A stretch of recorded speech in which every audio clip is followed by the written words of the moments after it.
He was sincere and interested in what was happening in their lives, inquiring about little Susie's softball game or John's college graduation.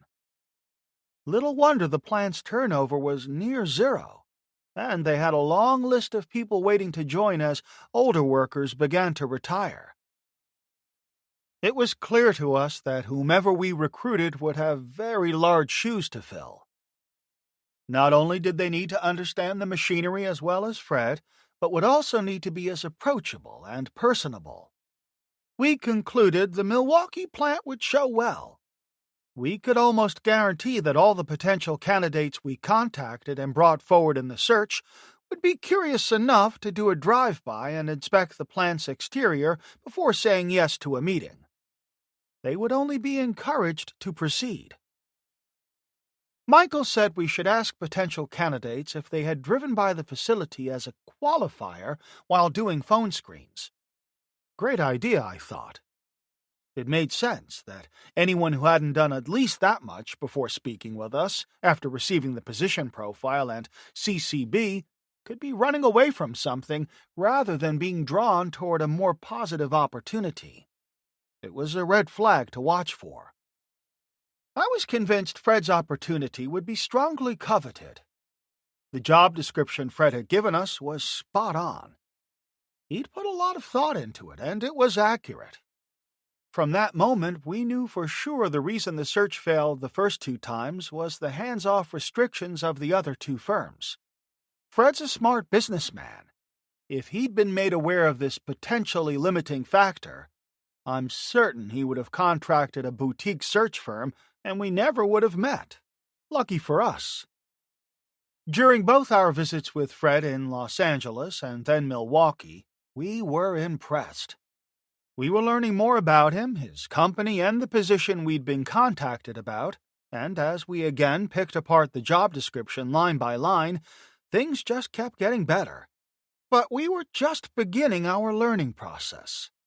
We needed to keep hammering away at that job description, because clearly defining the executive's role and responsibilities in relation to the entire executive team and detailing their contribution to the business is critical to the long-term success of the new hire. As an ESP, candidates will ask you umpteen details about the company and the role. And if you can't answer, you're dead. The importance of due diligence. Here's a quick story illustrating why a proper job description is crucial to your ultimate success, and why not doing so may lead to unrealized ambitions. Several years ago, a friend of mine, Brian, joined a 40-person, 5-year-old startup, AMESS, as a vice president of sales. Toward the end of his second month in this new position, he invited me to visit to the new company to discuss recruitment at the request of the CEO.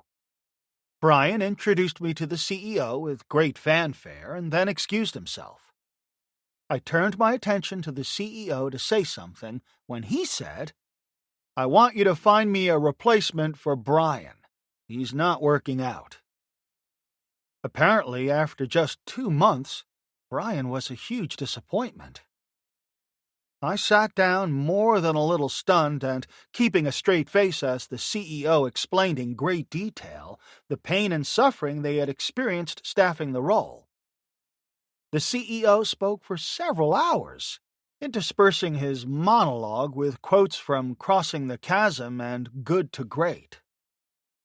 It quickly became quite clear, at least to me, that his dissatisfaction with Brian was evidence of more systemic issues. I say this, first, because the CEO was having difficulty hiring in several areas of the company, and second, because Brian was the 5th VP of sales in just 2 years. I became intensely curious as to the process his firm used to hire talent, how they identified roles, and how to fill them. Fuzzy is the best way to describe it. Led by the CEO, he and the board described the role in one sentence as responsible for all sales and marketing.